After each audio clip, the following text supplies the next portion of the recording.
ကဲဒီနေ့ကတော့တက်တော့မှရန် viral ဖြစ်နေတဲ့89ဘတ်နဲ့ Wellness 2နဲ့ထမင်းအဝအစားဘူး face ဆိုင်မှာသွားစားခဲ့ပါလေဝတ်သားတုတ်ထိုးရန်ကြိုက်တဲ့သူဆိုလို့ရှိရင်ဒီဗီဒီယိုလေးကိုစောင့်အောင်ကြည့်ခဲ့နော်ကဲဒီနေ့မိုးတွေကလည်းရွာနေတယ်ကွယ်တက်တော့မှလည်းအပေါ်ဆွဲလိုက်တိုင်းဝတ်သားထမင်းအဝအစားအောက်ဆွဲလိုက်လဲဝတ်သားထမင်းအဝအစားဆိုတော့ကဲအဲ့လောက်တော့ညွန်းနေတော့သွားစားကြည့်မယ်ပေါ့ကဲဆိုင်လေးတော့ရောက်ပြီဗျာအဝအစား89ဘတ်ပေါ့ဗျာအချိန်ကအကန့်အသတ်မရှိဘူးအဝအစားကြိုက်တဲ့လောက်ဆွဲမထက်ဝန်ထမင်းထည့်နေပြီပြီးလို့ရှိရင်မှဝတ်သားလေးလှီးပြီးတယ်ကြိုက်တာလှီးကိုင်းအကုန်ထည့်ပေးတယ် share ပဲကဲစားနေရင်လည်းမအီအောင်လဲအချင်းလေးတွေပေါ့ဗျာကိုယ့်ကိုဆက်ပေါ့ကဲအီပြောင်အရွက်လေးလည်းထားပြီးတယ်ကဲဒီအရွက်အချင်းကလည်းတကယ်ကိုမအီဘူးဗျာစားလို့ကလည်းကောင်းတယ်ဘေးနားဒီကြက်ဥလေးတွေတော့30ထပ်ပေးရတယ်ဗျကဲလီတာပြောင်းကုန်းတိုင်းအမှန်တကယ်တော့လေထမင်းလေးကိုနည်းနည်းပဲတဲ့သီလားအသားများများစားရန်တဲ့ကြည့်ပါဦးတကယ်ပြန်ကြည့်တော့စားခြင်းတယ်ဆိုင်ရှင်ကိုကြီးကလည်းအရန်သဘောကောင်းနေဗျာ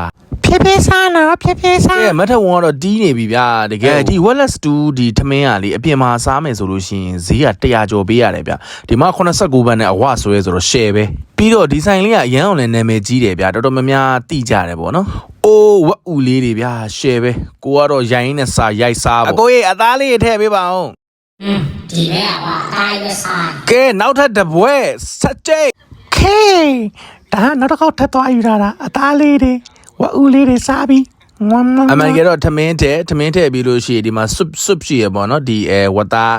ဟင်းအနစ်လေးပေါ့အဲ့အလေးကိုစမ်းစားရတာပေါ့ဗျာကိုယ့်ကိုစမ်းပေါ့ကဲဒါတွေကတော့ခုနကလည်းပြခဲ့ပြီးပေါ့ဗျာနော်ကြက်ဥလေးတွေနဲ့အချင်းလေးတွေနဲ့ပေါ့ဗျာကဲအမှကိုရီလည်းစားနိုင်မယ်ထင်တာပေါ့နော်2ပွဲ3ပွဲလောက်ကြိတ်ပြီးရဲ့ချင်းမှာကိုရီလည်းနည်းနည်းအီသွားတော့ခဏလေးဟိုလျှောက်ရိုက်ဒီလျှောက်ရိုက်ပေါ့ဝတ်သားတို့ကြိုက်တဲ့သူဆိုလို့ရှိရင်တော့သွားစားတင်တယ်ဗျာအဲ့တော့ BKK ရောက်မြန်မာတွေကတော့သွားစားတင်တယ်ပေါ့နော်မွေးအေးလေးနဲ့ဗျာတကယ်ကိုပူပူနွေ့နွေ့လေးပေါ့တကယ်ကိုစားလို့လည်းကောင်းတယ်ဆိုင်ရှင်ကလည်းရမ်းစေတနာကောင်းတယ်ဗျာဒီမှာကြည့်အသားတွေကလည်းလက်ဆက်တယ်ဈေးကလည်းတန်တယ်ဆိုတော့သွားစားဖို့ recommend ပေးပါတယ်ကဲဒါတော့ဆိုင်ရှိရဲ့ပုံစံလေးပေါ့ဗျာနော်ကဲနည်းနည်းလေးကြာလို့ရှိရင်တော့နောက်တစ်ခေါက်ထပ်သွားဆွဲမဲ့ဆိုင်မျိုးထဲမှာတော့ပါသွားပြီပေါ့ဗျာရတာလည်းကြိုက်တယ်တော်တော်လေးစင်ပြေတယ်ပေါ့နော်ဒါကတော့ဗောနော်ထိုင်းစာဖတ်တတ်ရင်တော့ကိုယ့်အကူဖတ်ပေါ့ဗျာတခြား menu လေးတွေလည်းရတယ်ဗျအချိုပွဲတွေလည်းရတယ်အဲ့တော့ကျွန်တော် recommend ပေးပါတယ်နောက်တစ်ဗီဒီယိုမှာပြန်တွေ့ကြမယ်ဗျ